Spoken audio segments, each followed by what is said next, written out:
Ẹ káàbọ̀ sórí Tiwantiwa Hood TV. Torí tiẹ̀ òun la mú wá. Movie yìí dùn gbogbo kọ sí ẹ̀yin tẹ́ bá ti wò yàn ní long time. Ẹ jọ̀wọ́ ká tẹ̀síwájú, ẹ bá wa comment, ẹ like, ẹ share, ẹ subscribe. Gẹ́lẹ́ tá bá ti dé 1000 followers, 1000 subscribers, a máa ṣe giveaway lórí ìkànnì. Ẹ bá wa share, ẹ bá wa like, ẹ bá wa comment. Movie yìí, bí èèyàn bá jorí àwọn omi abọ́ lójú ẹ̀, very emotional. Láti bẹ̀rẹ̀ dópin.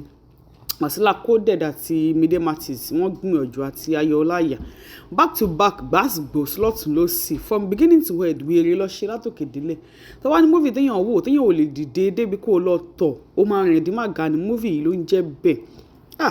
Ẹ̀yin tẹ́ bá ti wò èmi ò mọ̀ nǹkan tẹ́ ń dúró wò torí pé movie yìí ìròyìn kò tàmójúbà ní ó kọjá ohun téèyàn lè ròyìn fún yàn. Ẹ láti lọ wò níwọ̀rà ń ṣe ṣà ẹ lọ wo torí tiẹ̀ àbíamọ kú ọ̀rọ̀ ọmọ. Abáléèyàn jẹ ìyà ẹ̀gbín ta léèyàn ẹ̀gbín mà ta lé arábìnrin yìí tó ń pè ní Wasila Coded nínú eré ìdárayá yìí. No ẹ̀gbín ta lé. Gẹ́gẹ́ bí ẹ̀yin náà ṣe mọ̀ pé Wasila Coded èèyàn kan tó níwèrè lórí ni. Bó ṣe níwèrè lórí tó kò tún lè ṣe nǹkan kan nítorí ipò tí ó bá rẹ̀ nínú eré tá à ń sọ̀rọ̀ ẹ̀ yìí.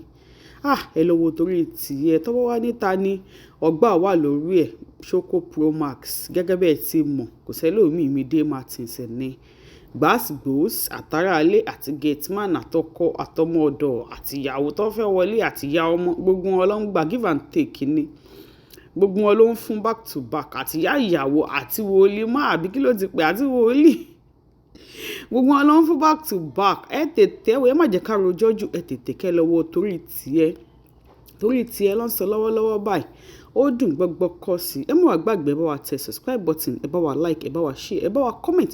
À ń mú apá kejì bọ̀ fún yín láìpẹ́ yìí gẹ́gẹ́ bàbá ṣe rí comment yín sí àjọ apá kejì sí kẹ́yìn náà kẹ́ lọ wò kẹ́ fi dára yá. Nírí jù báyìí lọ lórí Tiwantiwa Hood TV. Ẹ jọ̀wọ́ ẹ tara ṣàṣà kẹ́ ẹ lọ wo torí tiẹ̀ Yorùbá Premium ni ó ń ṣù ẹ̀ torí tiẹ̀ ni àkọlé eré yìí torí tiẹ̀ abiyamọ kú ọ̀rọ̀ ọmọ.